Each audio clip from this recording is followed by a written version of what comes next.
All right, this is a cool treat for us. Fresh off Notre Dame's biggest win of the season, we get to talk to one of the guys that's been a big part of that, and quite honestly, a big part of my joy in the last couple of years. I don't know if I go more than a week, Jeremiah, without seeing your run from the Penn State game in the playoff come across my timeline somewhere, and it's like the first time every time. So Jeremiyah Love, Notre Dame all-world running back, kind enough to join us now here. How you doing, man? We appreciate it.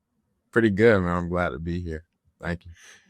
We're glad to have you coming off a weekend like you did, an incredible 50-plus point outing on the road in Fayetteville. The offense looked phenomenal, Jeremiah, which has kind of been the story of this year. But what clicked for you guys this weekend that allowed it to look that easy? I would just say it's really a testament to the work that we put in, all week, and the prep or the mindset that we went into this week. We wanted to make sure that we were preparing the right way that we could. Make sure that we're, watching extra film, make sure we're getting extra recovery in, just making sure that, we're trusting each other and trusting in our coaches to put us in the best position possible to have success.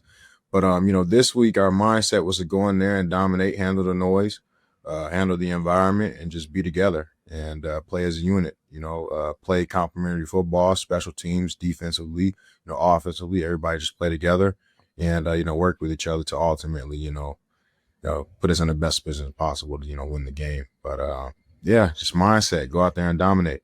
You had a few impressive touchdowns this past weekend. There was one where you hit a spin move. There was one where you it looked like you were about to get stopped, but you just kept pushing, put it in there. What was the thought process for you in one of, I think, what was the best offensive play we've seen this year, the screen pass?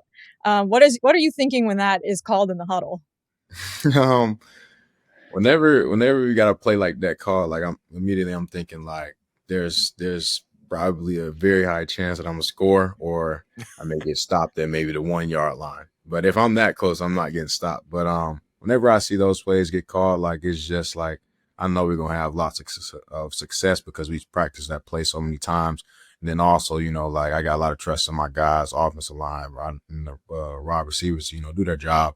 And, create lanes for me or anybody, whomever may be getting the balls, go out there and score. But, we ran that play last year, too. It was against Louisville. Oh, I remember.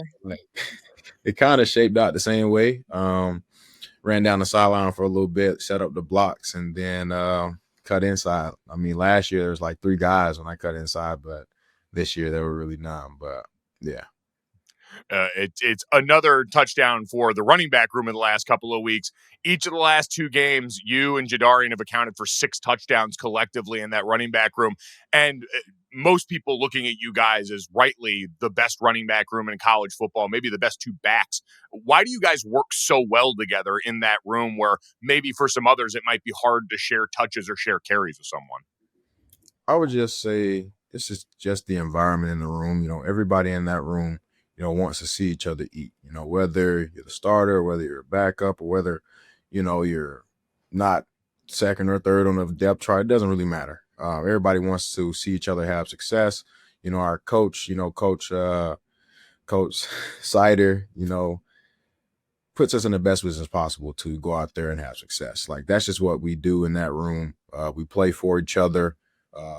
We, in practice are constantly on each other to, do the right thing so that when stuff shows up in the game that you're ready for it. Like you can say that, like for this week, Aeneas, got in the game and he, had his chance to go out there and, shine. And when his opportunity came, he executed. And that's really how, our coaches on this team, just make sure they prepare us for our opportunity and that we're, ready to meet, expectations that we set for ourselves and that, our coaches set for us as well. But, that room there's no animosity in there. Like, it's probably just the environment, man. Everybody just wants to see each other eat. Everybody loves each other. What is Coach Sider like? Obviously, that was a big change in the offseason for the running backs room, but like, what are some of the things that his coaching has you guys focused on? I would say Coach Sider helps us to focus more on the big picture. Obviously we're running backs, so we're not really, taught to read safety alignment and stuff like that. Like, we're not really taught to uncover like the defense. Like Coach Sider, he tries to bring it full circle because I think he either was a quarterback or he coached quarterbacks, one of the two. I forget sometimes, but he has experience in that realm. So he tries to bring that to the running back room so that we're just well versed in everything. So like we can read like a safety's alignment, say a safety stack over a nickel, like that's indication that nickel could be coming, on blitz, or like just coverage wise there in cover two. Say I'm out wide and I'm running like a little option route. We got cover two.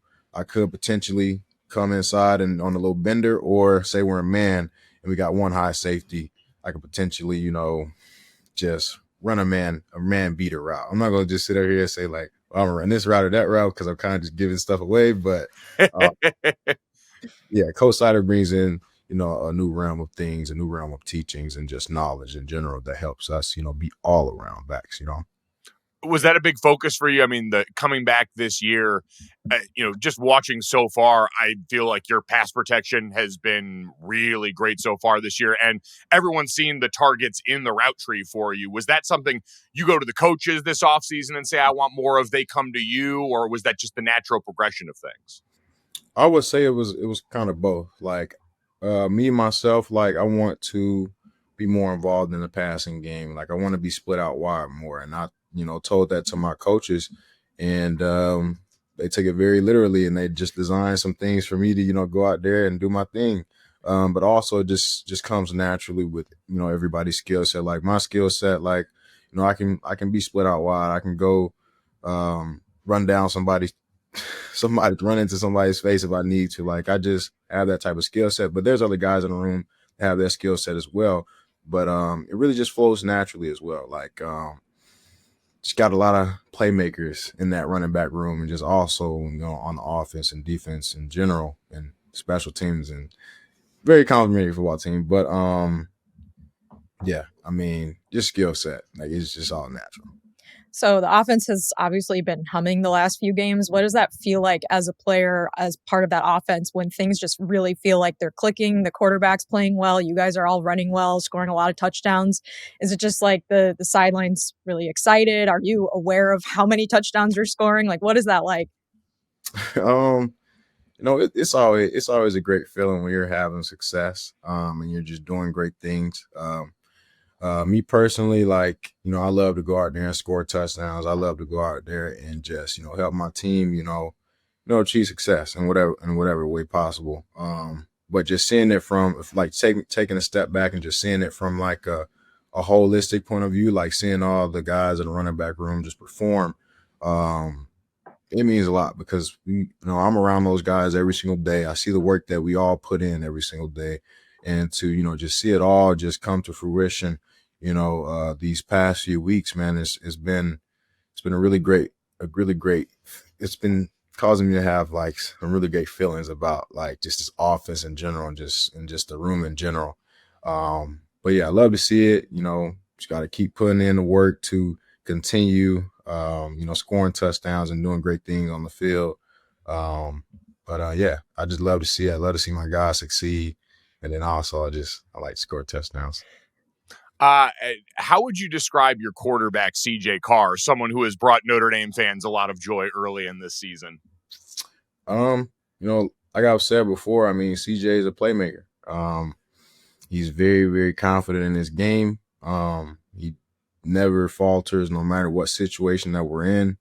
And, he's that guy. And CJ's earned, the spot that he's in right now. Like he's put in the work. I've seen it, through the off season. I've seen it through fall camp. Like I've seen it. And, I'm just really, really proud of CJ and, what he's been doing so far. Still got to put in the work every single day so that we can continue to, have success. But CJ's a playmaker. Everybody on this team has, potential to, go out there and just do what they got to do. And CJ is a great example of that. He got us, opportunity against Miami. I think he did great. And from then on, he's just been elevating every single week. Jeremiah, there was a really great piece that you were featured in on College Game Day this week that Jen Latta reported that I really enjoyed. I know a lot of Notre Dame fans really enjoyed getting to know you better and getting to know what your childhood was like a little bit better. Were you nervous at all to see that air, and what was that like once it finally was out there? No, I wasn't nervous at all. I mean, I say this a lot to people that know me. I'm very, very cool with, the person that I am. Like, I'm very, like, centered into myself. Like, I know who I am. And I was almost just really just more excited than I was nervous, allow other people to, see a version of me that probably a lot of people didn't know.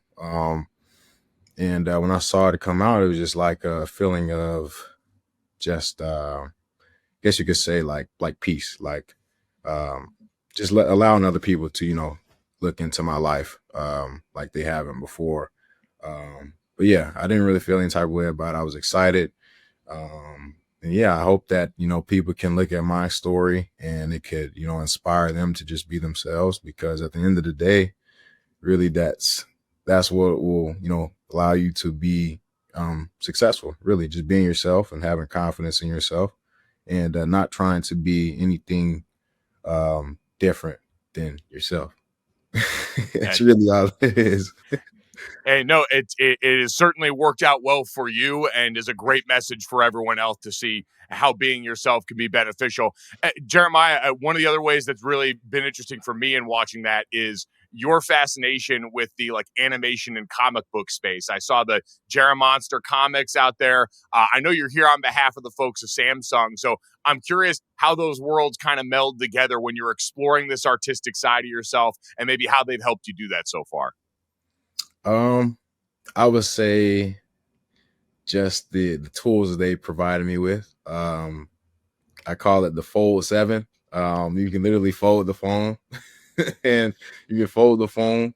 And I'm not a big like drawer or anything like that, but like it's foldable phone is always like it turns into a tablet. It's not a tablet, it's literally just a phone that can fold and do lots of great things. But the tools that they've given me so far has helped me to, just